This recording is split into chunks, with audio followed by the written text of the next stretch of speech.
parte es mucho más grande, mucho más poderosa que la parte de arriba. Y es el subconsciente, el inconsciente. ¿Cuántas veces os ha caído gente mal de primera impresión? ¿Os ha ocurrido alguna vez? Esto le presentan a alguien y te cae gordo. ¿Os ha ocurrido? A veces antes de que hable, ¿no es cierto? Lo cual es triste, porque puedes entender que si alguien te ha dado 3 puñaladas por la espalda te caiga gordo. Pero es que no había hablado. ¿Qué ha ocurrido? Que te ha entrado algo por el inconsciente. Y lo que te entra por debajo sube luego arriba al consciente, pero con el mismo signo que te entró. Vuelvo al efecto. Pensar en ese momento que te presenta alguien y te cae gordo. No estás esperando ahora que hable. Y cuando habla y dice algo, te dices a ti mismo por dentro, ya decía yo que era tonto. Decía de nuevo Eduardo algo muy importante. 5 minutos tengo para impactar con ese lenguaje de la empatía en el cliente. Es que a veces no es ni 5 minutos. Yo a veces tengo que vender lo más complicado que es venderte a ti mismo antes de vender un proyecto. ¿Cuánto tiempo te da tu interlocutor? ¿En cuánto tiempo puedes caer de mal? Fijaros que a veces son segundos, fracciones de segundo. Yo me tengo que volcar en que le entre un positivo en su inconsciente. Llamarlo manipulación, llamarlo lo que queráis, cambio de lenguaje. Pero es lo que voy a hablar aquí de forma muy breve. Entonces, ¿cómo hacerlo? Mira, se parte cuando analizas la influencia que la gente que nos cae mejor de entrada es la gente que más se parece a nosotros. La gente que más se parece a ti en diferentes aspectos. La gente que se parece más a ti en ideas políticas, en ideas religiosas, en aficiones, en hobbies, tu tribu. Es la gente de entrada que tiende a caerte mejor. Si yo voy a visitar a un cliente y resulta que hicimos la mili juntos, fuimos al mismo colegio mayor, nos gusta a los dos el ajedrez, se genera química o hay posibilidad de que se genere. El tema es cuando no lo es. Es decir, si yo estoy con un interlocutor y cambio mi lenguaje, como decía Eduardo, de empatía por el de la persuasión, por el lenguaje técnico, el de la precisión, estoy con un interlocutor, pero a lo mejor estoy con varios y cada uno tiene diferentes lenguajes. El tema es qué hago en esas situaciones, en que mis interlocutores son diferentes y son con varias personas. Esto es afinidad, ¿eh? No solo entre seres humanos te cae mejor el que más se parece a ti. Fijaros la afinidad que hay entre el animal y el humano. Bueno, pues nosotros este efecto de desarrollar esa química entre personas a través de la influencia, de la persuasión, lo llamamos el efecto camaleón.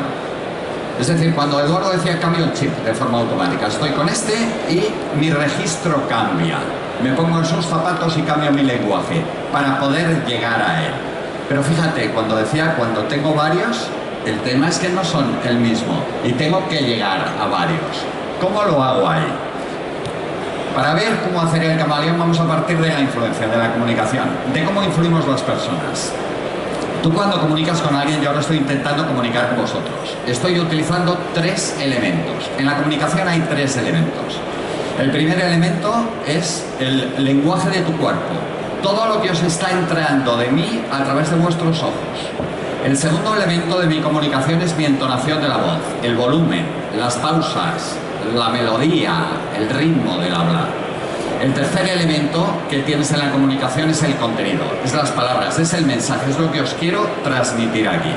Hay un señor que se llama Mehrabian que lleva años investigando cómo influyen las personas en el común de los mortales, no en el técnico. ¿Cómo influyen estos 3 elementos? Él se iba a convenciones, a charlas, a conferencias y preguntaba a los asistentes qué os ha influido más. El contenido, el lenguaje de su cuerpo, la entonación. En sus estudios lo que se repartía la tarta era en 3 pedazos. Es decir, nunca se iba todo el mundo a responder a uno de los 3. Ahora los pedazos eran diferentes. ¿Cuál elegiríais vosotros como el de mayor impacto? 55%, ¿cuál pondríais? Contenido, el corporal, ¿alguno más? Alguno dice el tono, el bajito. Se han hecho ya los 3. Bueno, pues mira, para no decir Mehrabian decía esto y hay que creérselo. Vamos a hacerlo con un juego. ¿Qué tal andáis de matemáticas? ¿Alguna cara de susto? A ver, a sumar con los dedos llegamos. Contestadme todos en alto y deprisa, es un juego, contestar en alto y deprisa, porque lo que queremos ver es qué influye más, si el contenido de la pregunta, si la entonación de mi voz o si el lenguaje de mi cuerpo, y en función de lo que más contestéis veremos que es el 55. A ver, atentos, contestar en alto. ¿Cuántos dedos hay en 10 manos? 100. 100. Con alguno negociaría. ¿Quién ha dicho 50? Enhorabuena. ¿Por qué la mayoría hemos dicho 100? La pregunta era para niño pequeño. Es cuántos dedos hay en 10 manos, ¿qué es lo que más ha influido?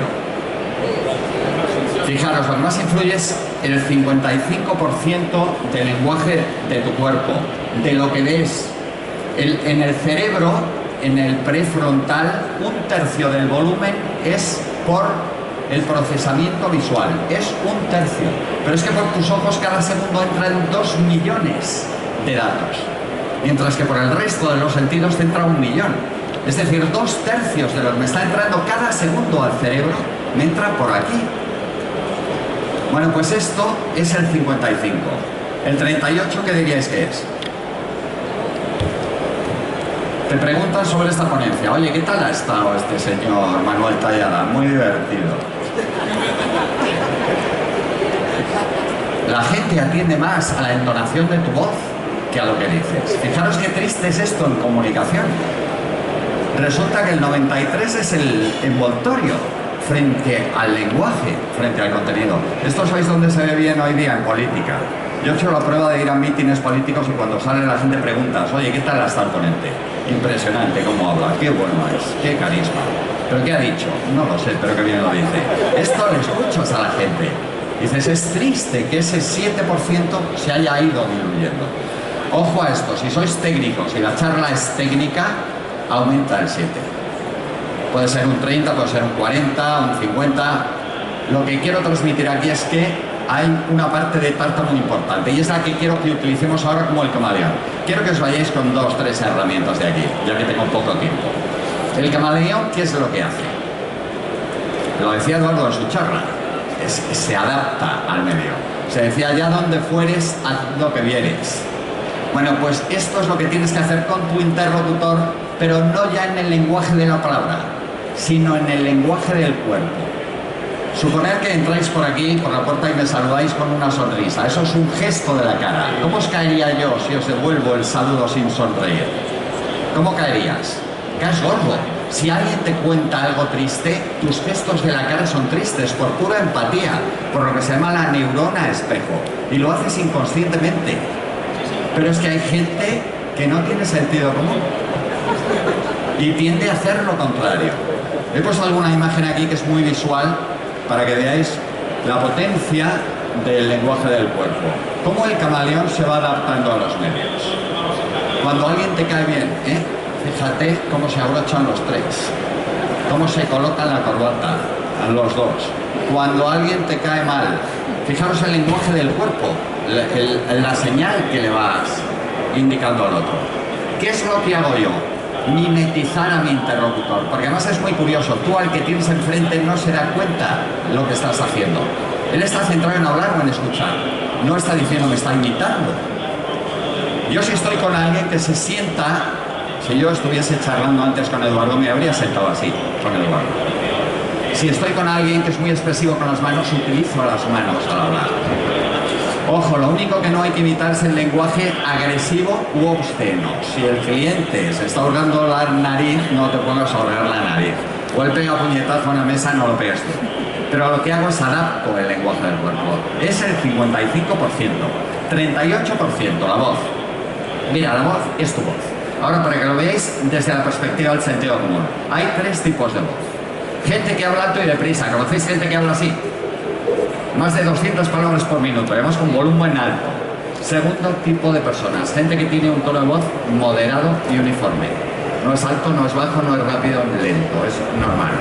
Y luego hay personas que hablan despacio, bajito. ¿Conocéis los 3 tipos? No es ser mejor ni peor, es tu forma de hablar. Estamos hablando ahora de química. Suponer que yo hablo más bien alto y deprisa, es mi forma de hablar. Y estoy con un cliente que habla despacio y bajito. ¿Cómo te pones? No te pones de los nervios. No estás por dentro diciendo, vaya usted al grano, que es para hoy. Ahora, ¿qué le está pasando a él contigo? Exactamente lo mismo. Estamos en diferente longitud de onda, en diferente frecuencia. ¿Qué es lo que hago yo en el choque de icebergs? que es cuando se encuentran.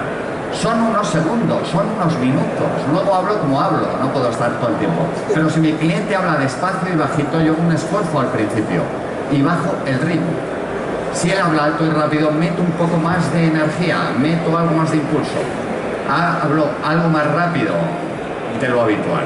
Y luego, pues quiero reforzar con otro punto que me ha gustado mucho a Eduardo, que es con humor. Con humor se te quedan los temas. Pues fijaros la palabra, lo que él ha hablado, llevada al humor. Pero es que hay gente, vuelvo, que no tiene sentido común. Os voy a poner un vídeo que me hace mucha gracia, porque vamos a añadir esta charla con humor. Y con el contenido, con el lenguaje. Con lo que es hablar con tecnicismos. No es un arquitecto, no es un médico, no es un informático. Todos habréis oído hablar a técnicos en sus lenguajes. No es ese lenguaje que utilizas con el constructor, ni con el management de la obra. Esto es una ferretería. A ver si os veis alguno.